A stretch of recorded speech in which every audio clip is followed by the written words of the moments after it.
Reyes Ramirez, welcome to my bookshelf. Jennifer Morrison, happy to be here. Thank you so much. I realized from your stories and from looking you up a little bit, you are from Houston. H-Town, Space City, Bayou City, however you know it, that's where I'm from. Oh, Space City. Now the third part of your book makes so much sense.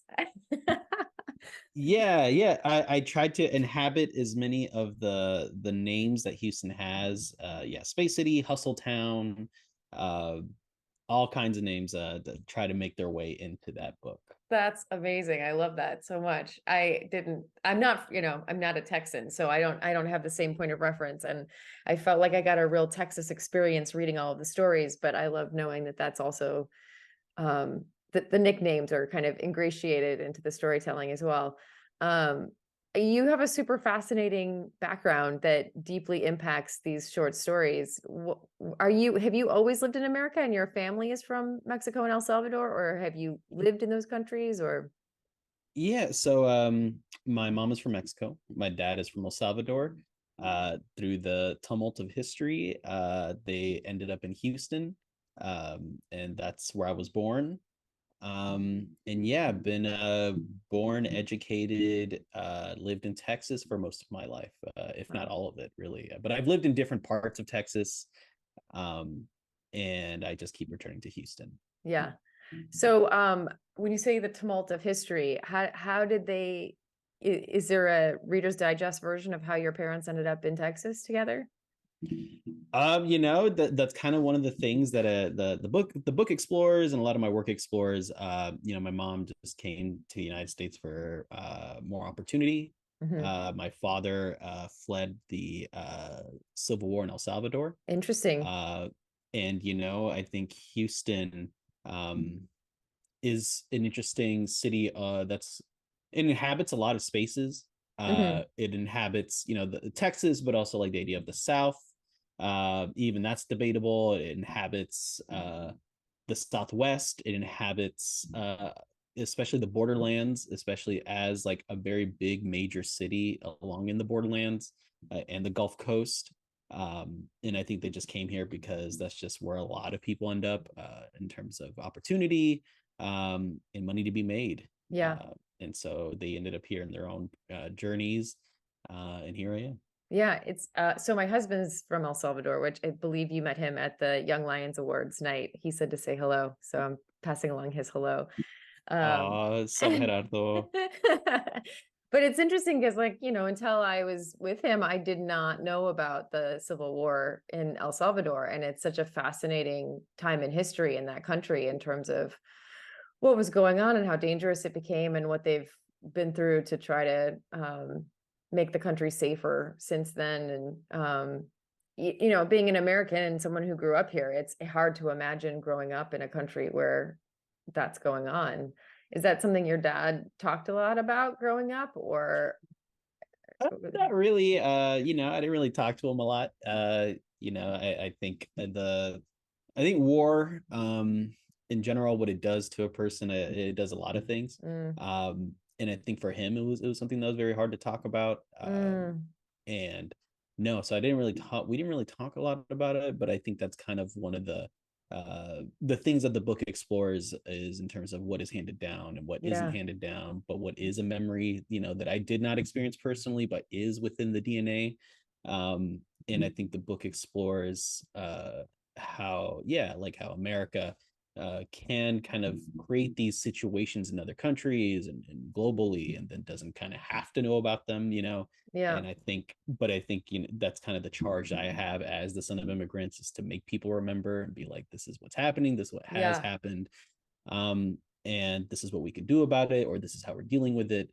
And I think there are moments of glory, and there are moments of sadness, there are moments of humor, and there are moments of extreme grief that can be had as a result of remembering these things, or knowing about these things, or learning about these things. And I think that's what I want a lot of my projects to encapsulate, especially this book, though. How do you navigate all those different emotions and I think different you did. thoughts? I mean, I really think you Thank you, did. thank Yeah, you. I mean, it's interesting because it's like it's interesting to hear that you felt like it wasn't something that the Civil War wasn't something that you talked about with your dad, because I feel like as a reader of your work, there's that undertone and everything. I feel like every story is very active and has its story that's going on, but there's always this underneath that's unspoken but very present. So I think that it's interesting that that's coming out in your work. Do you know what I mean? Like there's such a it's like the story of one of my favorites in the book is you have such complicated titles, by the way. So I had to write them all down. I was like, oh my gosh, all these titles. The Many Exactly, Lives exactly. and Times of Aranza de la Cruz. Am I saying her name right? Aranza? Uh-huh. Aranza de la Cruz. Aranza. It's just like, here's this story about a young woman who's got a complicated relationship with her mother, and then is then dealing with the death of her mother and her mother dying and the terrible events of 9/11, and not being acknowledged, her death not being acknowledged because she wasn't considered a citizen, and like what that means to not be kind of recognized as a person by the United States of America. It was such a just that is such a whole bunch of everything to digest as a reader. But underneath that was Aranza dealing with her grief of losing her mother and how complicated that was. So how do you go about accomplishing that when you're writing a story? Like, do you have a plan that you're going to try to balance those two things at the same time, or do you start with a question that informs both things? What does your process look like when you approach a story like that? Yeah. So that one in particular, um, I was exploring a lot of things in regards to like a personal history with my own mom. Not everything obviously is true. I did not lose my mom in 9/11, but Thank God. I think there is, yeah, yeah, but I think there is kind of a thing of like can, dealing with the idea that what does it mean to be recognized as a citizen? What does it mean to be recognized as a human being? Are those things intertwined? I think the book and that story in particular uh, does not equalize the two. One can be a human being and not be recognized by a larger power. And ultimately, who has to deal with that? Who has to deal with the repercussions of that meaning, right, or the lack of meaning? Yeah. And I think for me, ultimately, what a lot of the stories explore is what does it mean to be an immigrant? What does it mean to have to reconcile histories or even remember histories that you're not meant to remember? Um, and so for Aranza, what she has to do is essentially like decide for herself, like, what does this mean? Mm. When no one else wants to give it meaning, no one wants to pay attention to it.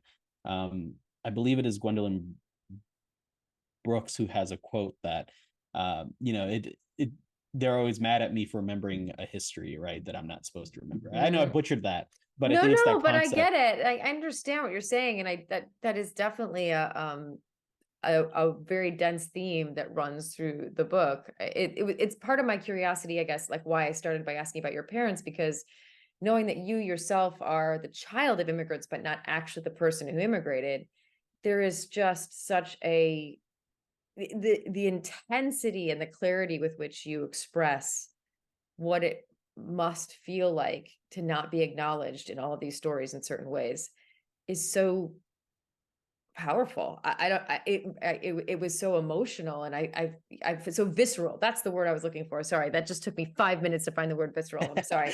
But You're a writer. but that's the that's the word I was looking for. It's like I felt inside the experience you were offering in a way that I don't often when it's a story so removed from my own experience.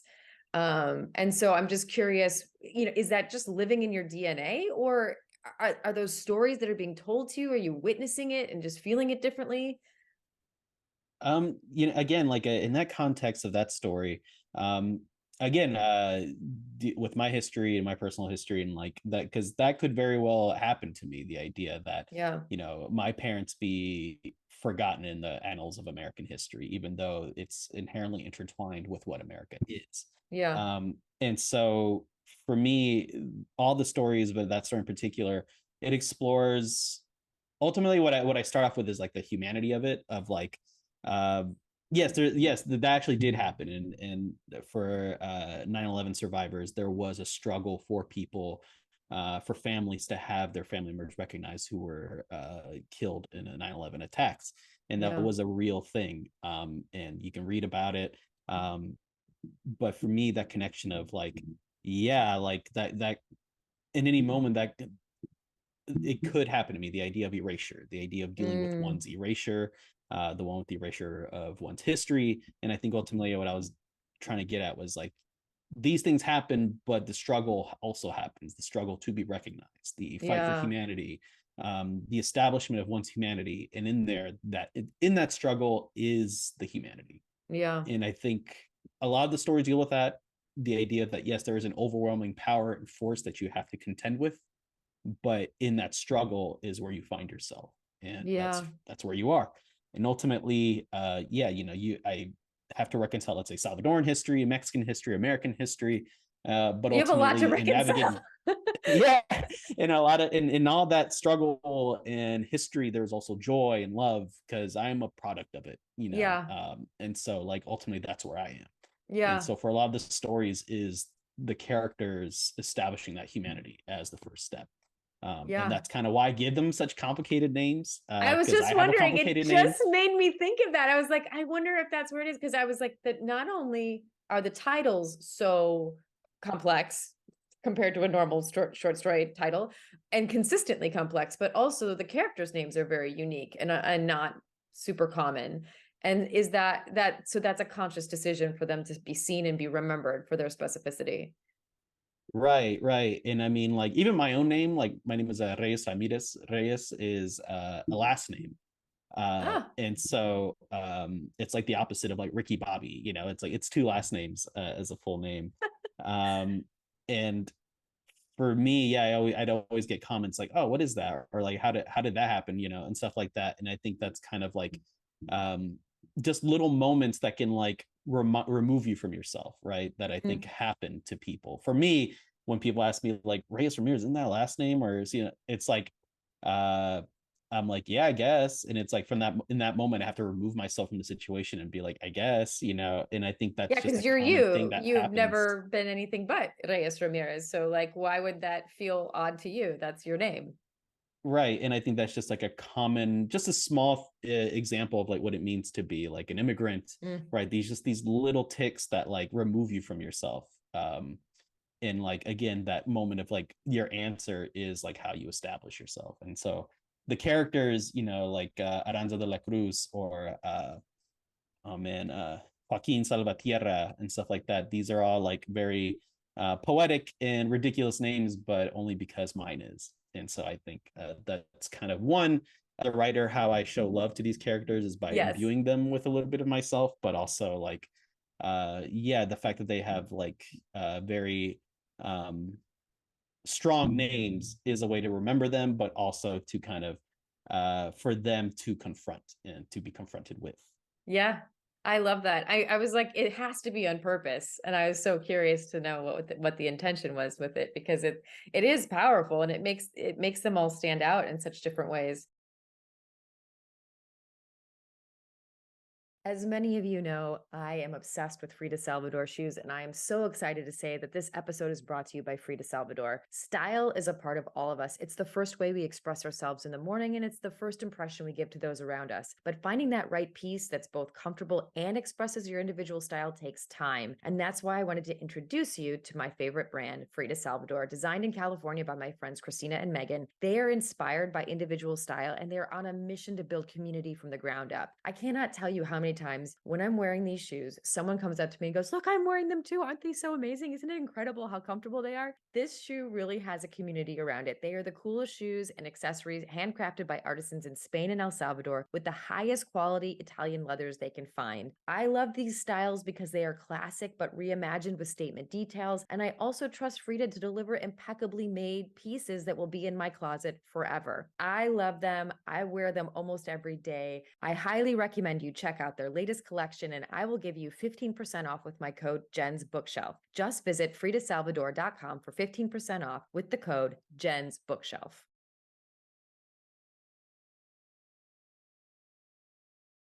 Do you feel like there's just so many examples of, in a heartbreaking way, of of people in power, specifically white people, who don't seem to be able to find their better selves when they have power in a situation. Does it feel like an impossibility that there could be a world where someone doesn't have to be corrupted by the power that they have? It's like, I think specifically about, and again, I'm sorry, I don't remember where in a way this feels like a novel to me as opposed to short stories, even though I know that they're own short stories, but the themes kind of carry through in a way that feels like a novel to me. But the story where the gentleman is a construction worker and he's being like undermined by his boss who doesn't want to pay him when he promised to pay him. Which story is that? That's the last known whereabouts of Ricardo Falfurias. Okay, great. I'm just going to make you say all the titles so that That's fine. so that they come out correctly, because I'm sure I would butcher them. But it's like thinking about that, I just thought, oh, it just crushed me every time. I knew it was coming, and I know that it's so true, and I know that it happens. I've seen it happen. I've witnessed it happening. Like, what is it that we could do to like not have that be the truth of human beings, that when they have power, they have to abuse it in some way? Oh man, I think ultimately, and I think the book kind of hints at this, is that at some point we have to, yeah, contend with and contend with what is causing harm, Mm, and deal with it and organize together as a community to overcome it.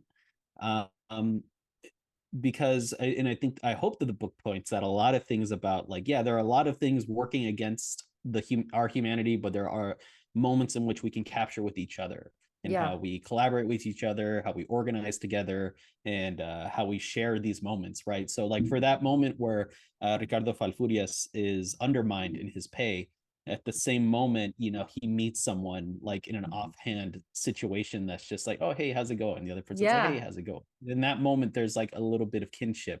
And so, yeah, there is a sense of aloneness, but then there's like senses of community that can grow and to that develops. And I think to answer that question, I think ultimately we really have to come together, name what is happening, and ask ourselves honestly, what do we do about this? Yeah. There's no one answer, which is, I think, another thing that the book hopefully hints at, is that each character comes to their own conclusion when they are when someone tries to deconstruct them or tries to remove their humanity from them. They each come to different conclusions of how they answer that question of like, Huh. am I human? And then they go, yes, of course I am. This is Right. what I'm going to do to assert that.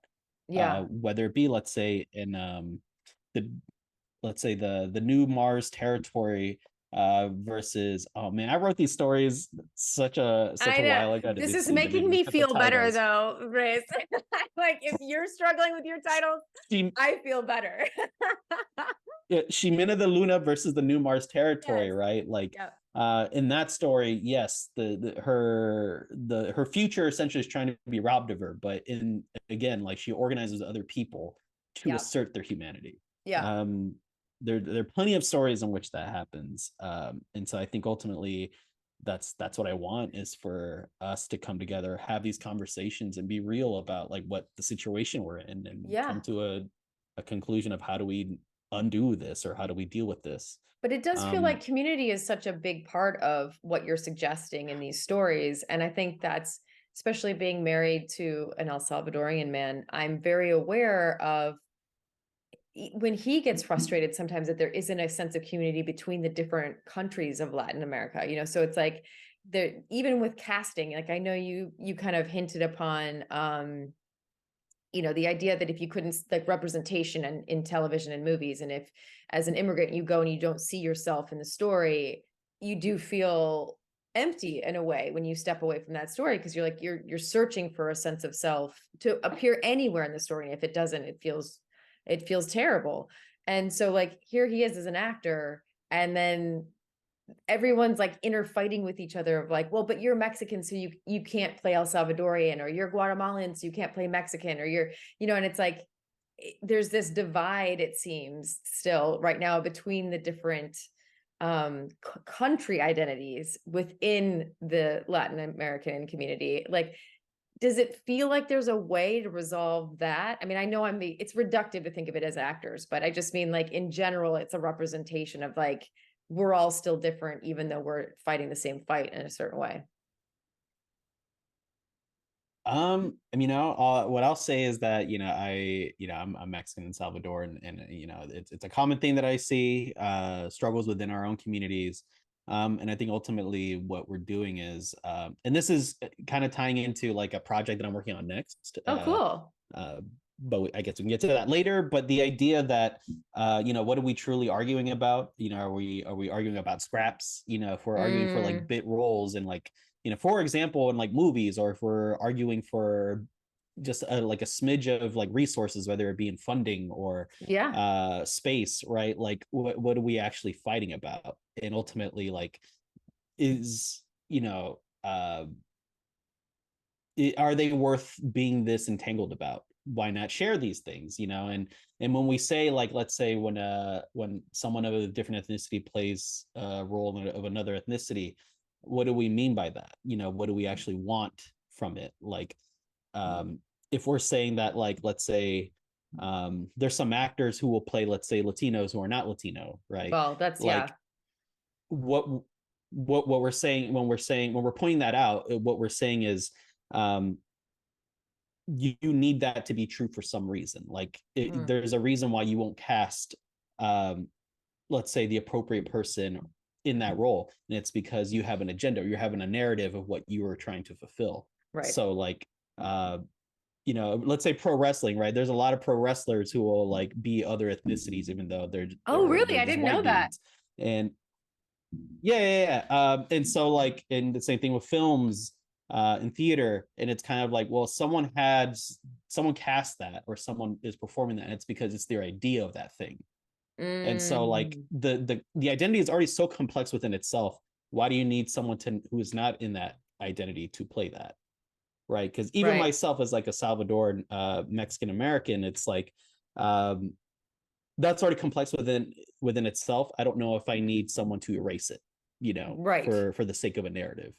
And if the narrative hinges on the erasure of someone's history and identity, and the ability to call that for, let's say, for personal gain, or for resources such as being paid a decent payday, Right. like, then what are we saying that history, that identity is worth, right? Right. Back here I have a poster of Selena, the film.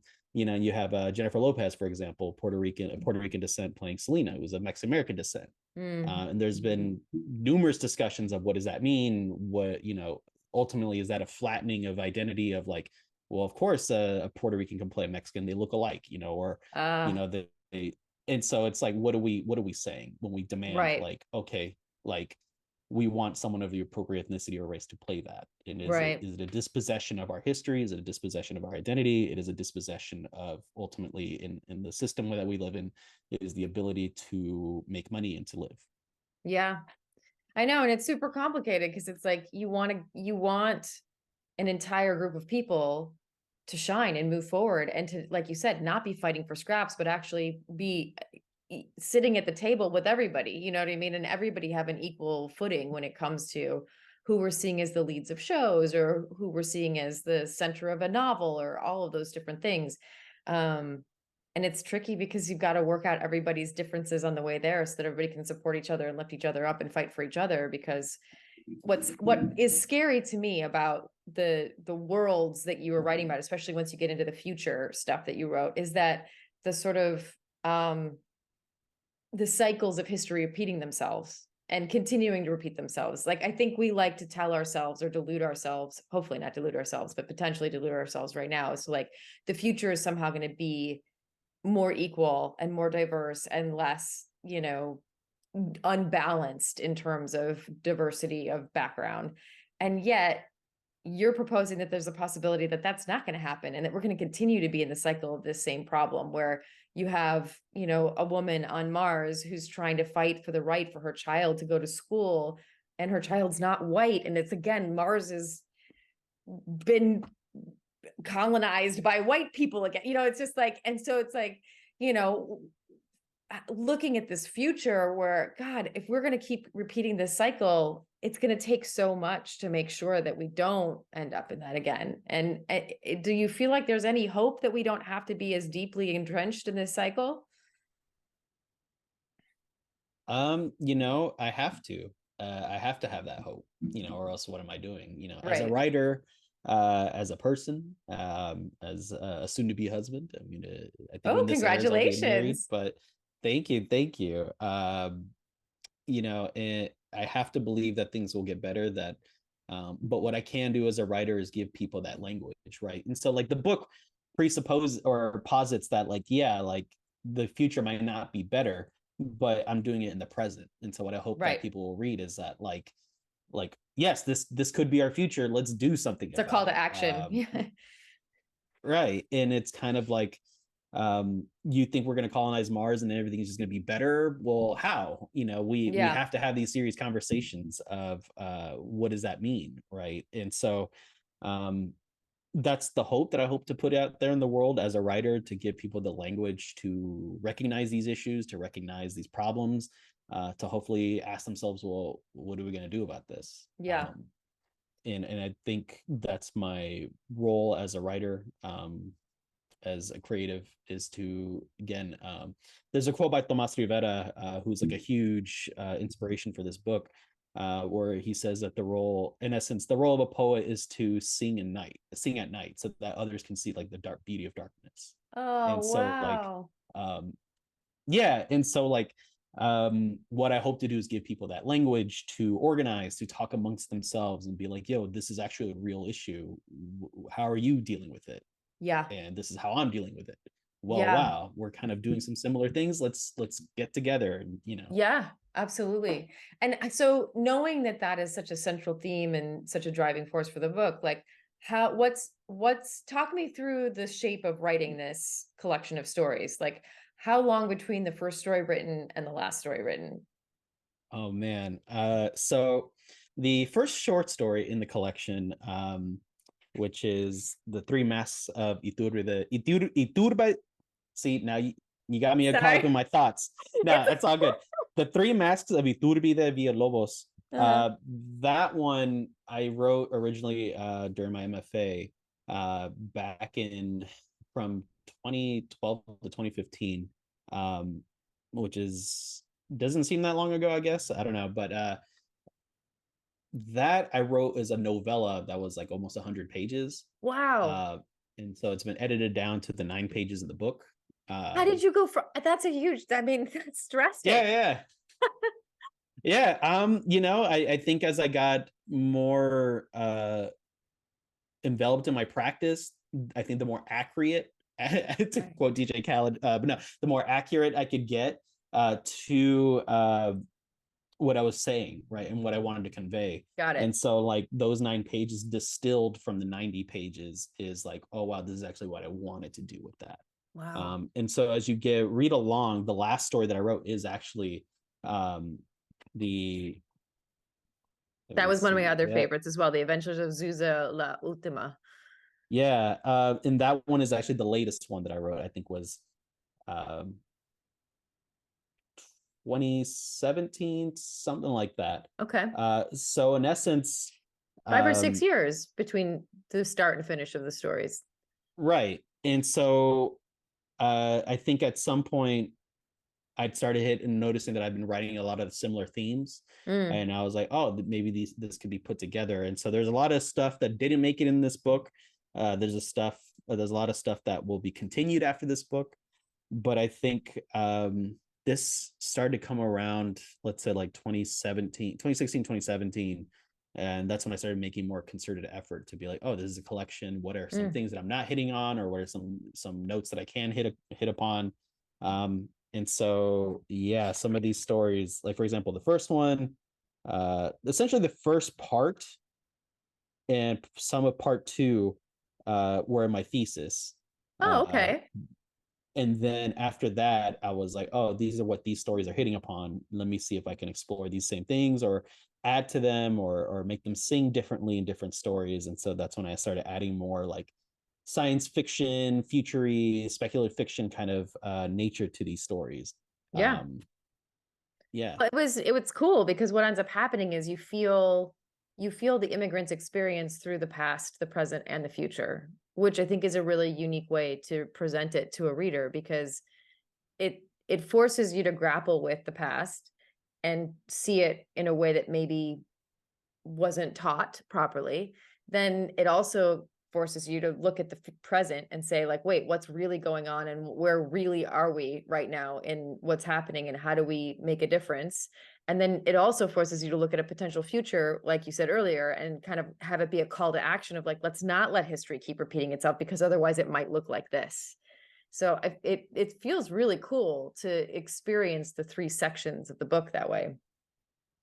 Yeah, and just to give you a hint, yeah, some of the characters in fact kind of experience some of the same things just from different perspectives. Mm-hmm. Like in, let's say, one recurring theme that I found that I wanted to explore from a different part would say like an earlier story is Ni sabes Tomás de la Paz. Mm-hmm. And he speaks with an elder gentleman. The main character is a young man, and he encounters an elder gentleman who has been through a lot, to say the least. Essentially being a child soldier during the Civil War. But then, in the future, you have the Latinx paradox within Joaquin Salvatierra, where he, in essence, is a child soldier, just in a mech suit. And he's Yeah. kind of dealing with a lot of the same things that another character dealt with, just from a different perspective. And so there are some reoccurring things, and I think you mentioned earlier that it kind of felt like a novel. Yeah. And that's what I wanted. I wanted that interplay of like, is this a novel? Is this a book of short stories? Um, because ultimately, I think they all kind of find their own resolutions. Some of the threads, Yeah. open, which is why I wanted it to be, I think, a short story collection. And at one point, I even like thought about doing away with the part 1, 2, and 3 to kind of make it feel more So a little seamless. more, yeah. Interesting. Uh, but yeah, yeah, yeah. A lot of the There's characters deal also, with a lot of the yeah, I was same gonna say, issues. isn't there kind of a recurring theme too with a character that sort of can see the other side, and they're usually marked by the mole between their eyes? Because I feel like there's like Exactly. three different characters who have that trait. Am I misremembering that?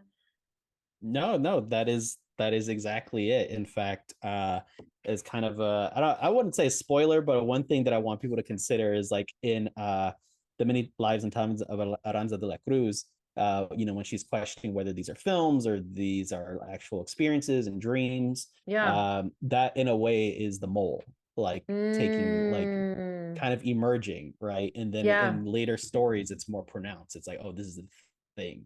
Um, Yeah. and so like yeah, that is a reoccurring ability, superpower that the characters, namely women, get to have. Yeah, and it feels like it's a very that to me feels like a very cultural thing. Like I identify with that because I feel like we all probably have some level of sixth sense that we don't necessarily understand and have lost since we don't have to like live in tents in the wilderness and survive. We've like lost some sixth sense. But I think some people have stayed very in touch with that. Like there are definitely people that I know that have I wouldn't say that they're psychic, but they have some sort of intuitive ability to like see or feel energy in a way that it felt like those characters that had that ability, that the lunar, is that what you called it, like the ability to kind of like The see lunar. lunar, sorry, see, I see everything, I No, say it's all good. everything like a American. But I thought that was super interesting because I think some people would maybe identify that as being some kind of supernatural thing, but actually that feels very human to me. Like that feels like something that's probably more a part of us than we realize, but it's a little bit more recognized, I think, in the Latin culture. Does that feel right to you, or am I making that up? No, I think that's a no, definitely another theme that the book hits upon is that like surviving just these ridiculously oppressive structures in a way is the superpower, right? Like Yeah. how can a woman give birth on Mars, right? And like Yeah. in the story posits that it's impossible because the radiation on Mars is ever present, so you can't really do that. But somehow this woman is able to do it, whether it be the mech suits in the future, right? The abilities of one to power one takes great body power and energy, and it's kind of like, well, I've known people that can work for several hours a day and then go home and then cook a meal, like that's Yeah. just a general superpower that I think, for example, a lot of moms have, particularly Latinas, who can like work their 8 hours, go home, pick up their kids, clean, cook for their family, and then my mom in particular still had her own hobbies that she liked to do, whether it be watch TV or like write her own stories and stuff like that. Until you start to get into like, shit, that's a superpower, like Yeah. to be able to do that. Me, I conk out after like work for like an hour before I get go to the gym or anything like that. Right. But there are people who like do these miraculous things seemingly every day. Yeah, no, and I think that that's very clear in all of the stories that you've written in this book. I see that is it coming out or you have a book of poetry? Has it already been released or is it about to be released? um it's out October 3rd. Oh, wow. The So book we're of super poetry. close. Yeah. No, it's coming out. Yeah, that one's its own journey, that one. Yeah, I think it. Wow. Yeah. Well, I was interested because like in the you know, the many lives and times of Aranda de la Cruz, she has some poetry in there because she's a writer in the story. And I was curious, like when I was first reading that, I didn't realize I hadn't done enough research to realize that you had just written a book of poetry. So I was curious in that story in particular, like, was the poetry coming from the character or did the poetry kind of exist and then make sense within that story? This is more of a logistics question, you know what I mean? In terms of like when you were putting that story together. And then I realized, when I started looking into it, I was like, oh, he is also a poet. So I was just curious, like what came first, the chicken or the egg there with the poetry, with that story? And then at what point did you realize you wanted to write a book of poetry? Yeah. So I believe the story came first. And just kind of like an Easter egg, there's tons of moments in the short stories where I'll have taken a poem that I wrote separately, independent of itself, and I'll be like, oh, this poem is not great by itself. Let me stick it somewhere else, right? And so like um that's just me like repurposing a lot of things. That's And so for great. in that story, I think it's a mix of some poems I wrote in that voice as Aranza de la Cruz, and then there's like I think one poem that is just me by myself, but then I edited it to kind of fit more into her voice, where it's like a poem of like one that's like not great but has potential, and I think that's what I wanted Yeah. uh, to the voice to have. Yeah. And writing poetry that so like if the Book of Wonders is like playfulness with like the idea of narratives and the structures of stories and Yep. what is inherited, the Book of Poetry I think gets at language at a more like atomic level, like at the molecular level. Okay. Um and so I think writing that one, I think I started as a poet first and then I got into writing stories. um and I think had different things happen in my life. I think the Book of Poetry might have come out first, Interesting. but I'm always working on different things at the same time. Like amidst all this, I've been working on essays, and Wow. I've been writing like book reviews and all that stuff. And so like in that story, the many lives and times of Aranza de la Cruz, there's movie, right, like descriptions, and so Yeah. those are just like different journalings and dreams that I've had personally. And so like I have a Wow. dream journal that I mess with sometimes, and that I just stuck those in there. And How yeah, interesting. I'm always working on different things. Yeah. Yeah, and so what does that look like? What does a day in the life look like for you in terms of your process with writing, your rituals? Are you an everyday writer? Do you have to set aside time? Do you have to sit at a certain desk with a certain pen? Like everybody has their different thing. Like what's your Yeah. process? Both as an actor and as a director, sleep is super important and really hard to get because our schedules are never the same. Sometimes we start at 4 in the morning, sometimes we start at noon, sometimes we start at midnight and we work all night. So it's really important to find a way to fall asleep whenever I need to fall asleep. And I finally found a solution. I found Beam Dream Powder. It's incredible. Not only do they have incredible flavors and it works and it helps me sleep, but I wake up feeling super rested and refreshed and ready to go. There is a reason that the top business people and top athletes in the world are also using Beam Dream Powder. And I reached out to them and they have been super kind and have offered a discount for any of our listeners. So if you go to shopbeam.com/Jen's Bookshelf, you can get a discount. Get 35% off a subscription or 15% off a one-time purchase. Just use the code Jen's Bookshelf. Sleep has never tasted better.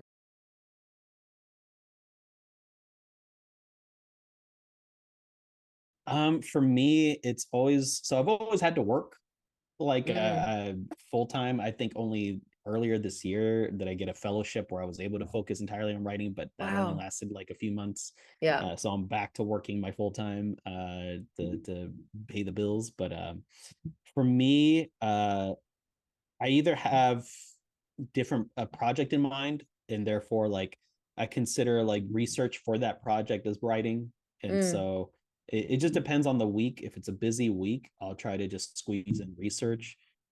Like if I'm working on like right now I'm working on essays, so I'll watch movies in okay. line with that research, and I consider that writing in its own way. um, for poetry, sometimes I'll just write down random lines on my phone or in a notebook, and then like a year later, I might revisit that and be like, "Oh, that's interesting. That's interesting." Past Reyes thought had, and I'll incorporate that in a new thing, or I'll try to build up from that. Um, in the serious times that I get to actually sit down and write, like I'll usually sit at my desk, and drinks are very important to me, so I'll either need like a very specific type of drink depending on the vibe I'm going for. Okay. I know this sounds ridiculous, No, it but doesn't. Nothing sounds ridiculous. Trust me. I mean, yeah, everyone who writes it, there's like, it's like like being a closer in baseball, where it's like you have to do all of your rituals to like feel like the magic can happen. yeah, so it either has to be if it's in the morning, it has to be a cold brew. If it's in the afternoon, it's usually a beer. Okay. um in between those, it'll definitely be like a sparkling water. um it's usually those one of those three things that I'm drinking I when I'm saw on writing. your website that on your Instagram, you have good beer selections or big beer recommendations. Is that something you're still doing? Yeah, yeah. I'm a huge beer snob. Um, I I even got like a little certification to say that I can be No a beer way. snob. Wait, Yeah, tell me, you've got to tell me this. How do you get beer certified? it's called like a Cicerone. And like you have to like take a test, and you have to like know certain types of beers, and you have to be able to Wow. identify them and like the process of it. And I've brewed some home beers. Um, and yeah, it's that one. You have to take a test. You have to get like at least like a 75% or something like that, Oh and you my get like a gosh. special little pin. It's ridiculous, I know. It's It's a big amazing. It's so cool. thank you. It's yeah, beer is an interesting thing in my life. It's something I'm exploring in an essay. And I think it stems a lot from like my own personal history. So like my dad was an alcoholic, and so I'm like I then had to think about like, oh, like what is the responsibility knowing that, like if this substance has destroyed, let's say, many lives, Yep. how can I enjoy it? And so I think for me Mm, that was a way to process that and being like, oh well, this is a thing that I just like, and yeah. civilizations have loved beer since time immemorial, and it's kind of like what are the conditions that makes it such a thing that destroys lives. And now there's a whole essay I'm writing about how like, okay, like what does it mean, what does it do, what do we do with that information? So yeah. That's fascinating though. I mean, that's super interesting. I feel like you have such again, not that this is all surprising after reading your collection of stories, but there's this incredible mindset of resilience that you have and hopefulness that you have toward humanity that like to be able to look at something and say, okay, this could destroy one person, but bring great joy to another person. And how do you reconcile those two things? And like that even though there are these things that could be bad or dark in our past, like how can they be repurposed and turned into something better or something good? Like I feel like the world would really benefit from more people thinking that way. I like to think so. Yeah. Yeah, and I think that's kind of, yeah, what I do with a lot of my projects. and particularly in the Book of Wanderers, it's like, yeah, these inherited languages, and so like the idea of even playing with those things is like a privilege. It's an honor. Mm, It's such a cool thing to do that I'm grateful for. And so in my many meanderings and interests, and the why I put those things out there is because I just want people to have fun with those things too. yeah. um Whether it be, let's say, like in the collection, um what's her name, the curandera. Uh, Her name We're is gonna need Citlali like Zaragoza, yeah, we need like a little glossary of names for everybody listening. right? Exactly. Yeah, yeah. Yeah, and Citlali Zaragoza curandera. There's the genre of noir that like I used to really love growing up Yeah. with in film and in literature, detective stories. And so I'm like, but then also in anime, there's like spirit detectives that I also grew up watching. And I'm like, oh, let me just imbue all these things because I had fun with them into this culturally specific figure, Yeah. um, and having fun with that. And so that's kind of what I want people to do, is to kind of, after reading my work, is to be able to look at their world and be like, oh, this could be fun to play with, or this could be interesting to look into, to navigate my positionality to that thing. Yeah. And so for me, that's just the fun of being a writer. It's playing with language, playing with forms, and playing with what is inherited and just messing with them. I received English and Spanish, and so that's what I love to do. I love to play with those two languages together, separately, Yeah, I interchangeably. found that really cool and brave too that you used so much Spanish in the book. It's like it could be intimidating to an English speaker, but you somehow magically made it so that you could still understand, even if you didn't know any Spanish. I feel like you could still fully grasp what you were offering in the novel, well, not in the novel, sorry, in the collection of short stories. I keep wanting to call it a novel. Um, do you know what I'm saying? Like, I feel like it's really Yeah. rare that someone is kind of going back and forth between Spanish and English as much as you do. And did you have any pushback on that from like publishers, or was that just something that was embraced from the beginning? No, I mean, a lot of the stories, let's say some of them were during my MFA. No, they did not like that. People did not generally like those Mm, things. They wanted, translations or all that good stuff. And I'm like, no, I'm not going to do that. I was lucky for this book, the publisher, University of Arizona Press, has a specific imprint for Latinx authors called Camino del Sol. And it's edited by Rigoberto Gonzalez, who is, like essentially like a pioneer, a great figure, an icon, and kind of navigating those things, those oh, same languages. And so I was amazing. lucky to work with him, and he was super open to it, Great. open to all my languages and all the playfulness with them. Um, and so I was just lucky to find that. It was not very well received at first, but I think in a lot of ways it could still also receive some pushback. For me, my theory to navigate those languages was some characters navigate them differently. And so some characters just speak Spanish, some characters speak a mix, some people just speak English. And for me, if those are their two fields in which we're playing with, then each character kind of inhabits a different part of that spectrum. Yeah. Um, and so for some people, even if you speak English and Spanish, there's sometimes you're going to be like, what does this mean? Because uh, that's what I wanted, that chaoticness of it, but also like a deliberate chaos, but also like an understandability to it. So even if you just spoke English and you encounter it, you might be confused, but if you speak, even if you speak English and Spanish, you might still be a little confused. And that's kind of what I want. Oh, that's interesting. Because ultimately I want the reader to inhabit a form of empathy, to be like, if the only thing stopping you from understanding or empathizing with the character is the language they speak, then what does that say about you, Ooh, as a wow. Yeah, person? that's very challenging. And so there's some moments in the book even where um there's one where the longest title one, I'm gonna read it out And loud. that's Let's saying see. a The lot because I feel like all the titles are pretty long. Yeah, the fates of Maximiliano Mondragon and Isabel Ponce intersect in Acapulco. Yes. There's like a literal like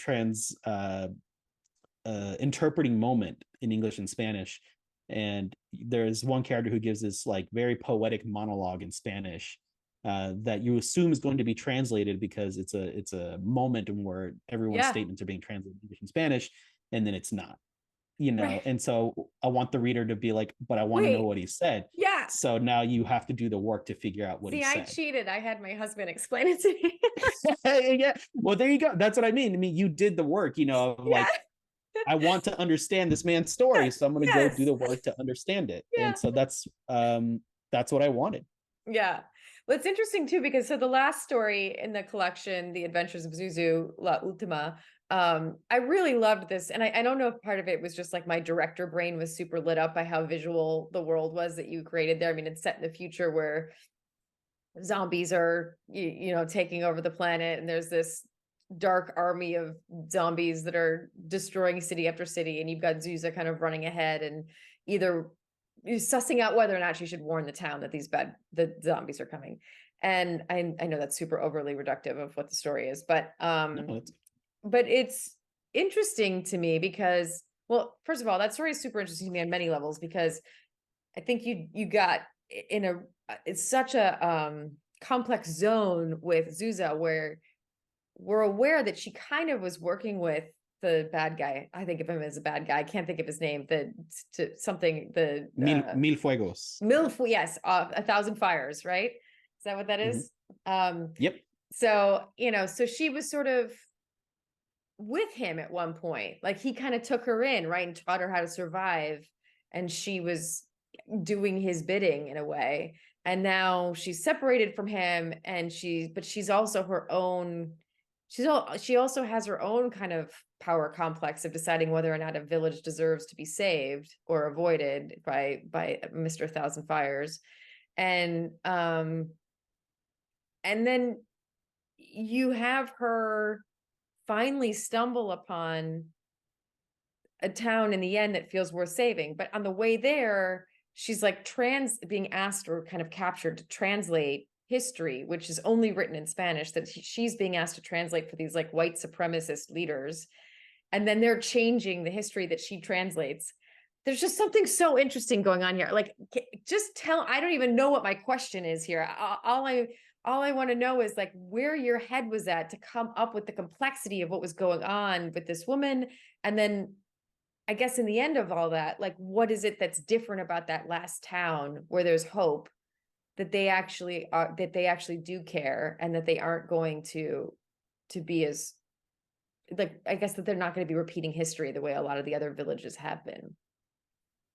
Yeah. So that story stems from a thought of like, I think when we generally think of immigrants, particularly in my context, it's, you know, they're at the mercy of things, right? Where it's like Mm, they're at the mercy of like a border patrol, they're at the mercy of laws, they're at the sure. mercy of a lot of things. And so for me, looking at a lot of zombie media, it's always like a sense of like wanting to return to what was.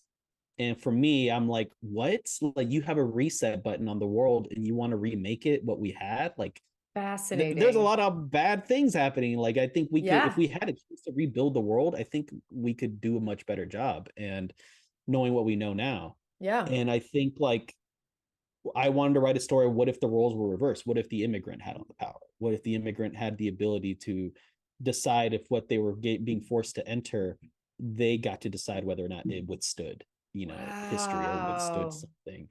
And so it was for me to reverse that polarity of like, uh, yeah, in our reality, immigrants usually at the mercy of things, but in this case, no, it's the other way around. You know, the Yeah. government is at the mercy of an immigrant.